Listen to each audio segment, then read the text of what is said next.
जगत गुरु शंकराचार्य मुक्तेश्वरानंद पहुंचे गाजीपुर। समर्थकों और भक्तों के लिए सदर कोतवाली के लंका पर गाड़ी रोककर किया मुलाकात। खबर गाजीपुर से, जहां गाजीपुर में ज्योतिष पीठ के जगत गुरु शंकराचार्य मुक्तेश्वरानंद जी महाराज गोरक्ष पीठ के दर्शन कर वाराणसी जा रहे थे।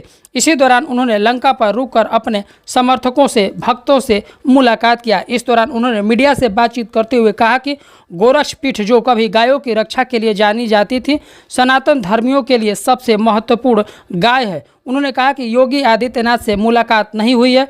वहीं ज्ञानवापी मामला पर एक सवाल के जवाब में उन्होंने कहा कि ज्ञानवापी का मामला अदालत में लंबित है।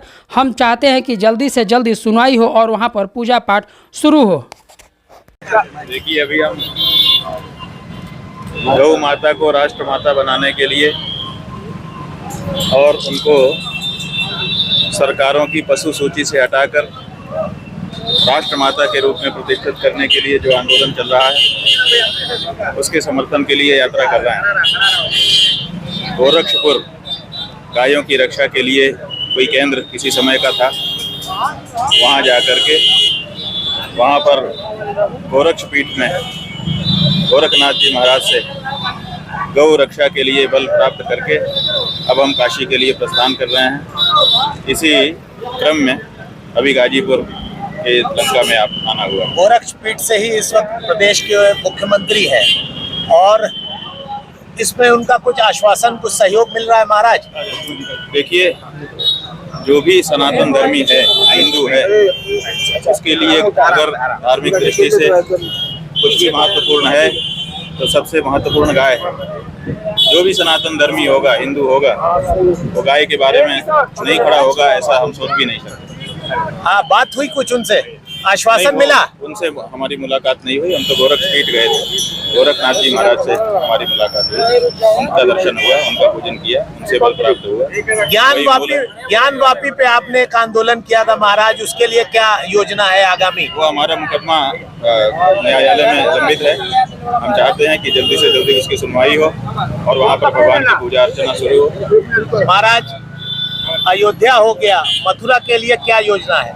देखिए, अयोध्या हो गया, इसका फल क्या हुआ? यही हमारा कहना है कि अगर अयोध्या हो गया है और वहाँ राम आ गए हैं तो राम के आने का फल होना चाहिए। राम के आने का फल अगर ये होगा कि देश में गौ हत्या बंद हो जाएगी तो कृष्ण उनको लाने का भी चाव लोगों के मन में उत्पन्न होगा। अन्यथा राम आते रहें, कृष्ण आते रहें, अगर गौ हत्या होती ही रहेगी तो राम के और कृष्ण के आने का क्या मतलब? इसलिए अगर राम आ गए हैं तो राम के आने के बाद, कम से कम राम के आने के बाद इस देश में गौ हत्या बंद हो जानी चाहिए। अगर गौ हत्या बंद हो जाएगी तो हमारा जो पराक्रम है, बल है, आत्मबल है, वो बढ़ेगा और कृष्ण भी आएंगे, शिव भी आएंगे, सब आएंगे। लेकिन राम के आने का फल अभी तक नहीं मिला, वो मिलना चाहिए। क्या लगता है, राम मंदिर बन गया लेकिन राम आए कि नहीं?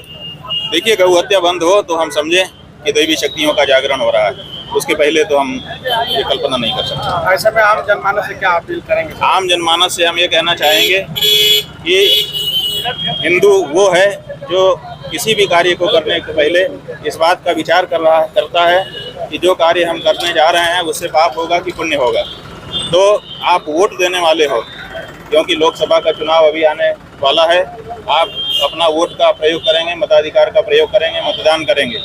ये विचार कर लीजिए कि आपके दिए गए वोट से जो सरकार बनती है, अगर वो गौ हत्या करती है तो आपको भी गौ हत्या का पाप लगेगा, क्योंकि गौ हत्यारे का समर्थन करने वाले को भी गौ हत्या का पाप लगता है। इसलिए इस बार का मताधिकार का प्रयोग अगर सच्चा हिंदू है तो उसको इस विचार के साथ करना है कि हम उसी पार्टी को, उसी कैंडिडेट को वोट देंगे जो चुनाव के पहले शपथ पूर्वक घोषणा कर दे कि अगर मैं जीत करके संसद में गया तो मेरा पहला काम होगा गौ माता को राष्ट्र माता बनाने का और गौ हत्या को अपराध घोषित कराने का। उसको तो वोट देने से गौ रक्षा का पुण्य मिलेगा।